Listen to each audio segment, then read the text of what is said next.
everyone, it's Judge Jeanine. In case you don't know or recognize the background, I'm at the White House. I just met with the president. We talked about crime in the nation's capital. We talked about fighting crime, and the president is very serious about making sure that, as a prosecutor here, that we not only fight crime with a vengeance, but make sure that there are consequences.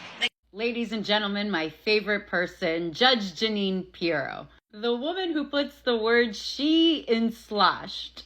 With her latest confirmation as Attorney General for the District of Columbia, I'm personally excited to see what she's going to bring to the table.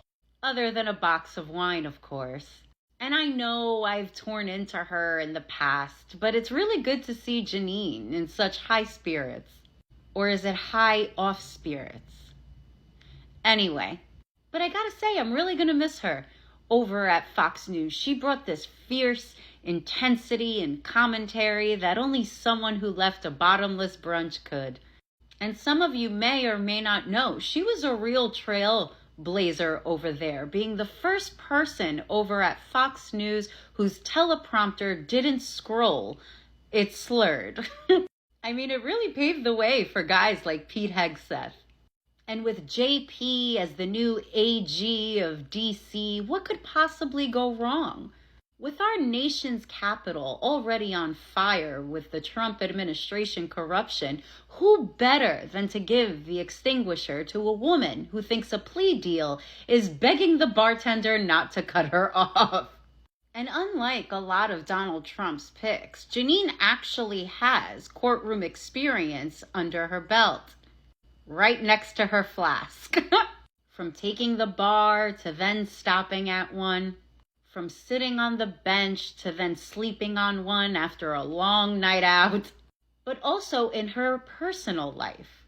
As I've mentioned in the past, her ex-husband got into a lot of trouble and went to prison for being a white-collar criminal.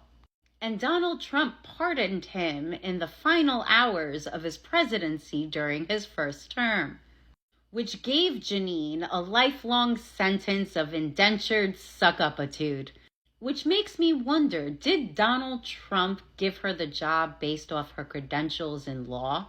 Or was it because her experience with loyalty to pigs? Let us not forget that her ex-husband not only cheated on her, but fathered a child with another woman while they were still married. And despite that, Jeanine still sold her soul to Satan Trump in order to get him pardoned. Oh, and she quite literally also has pet pigs. I guess we'll never know. So listen here, Malibu's most wanted Babe Ruth. May your briefs be concise, may your investigations be thorough, and your hangovers mild. Cheers! Anyways, bye!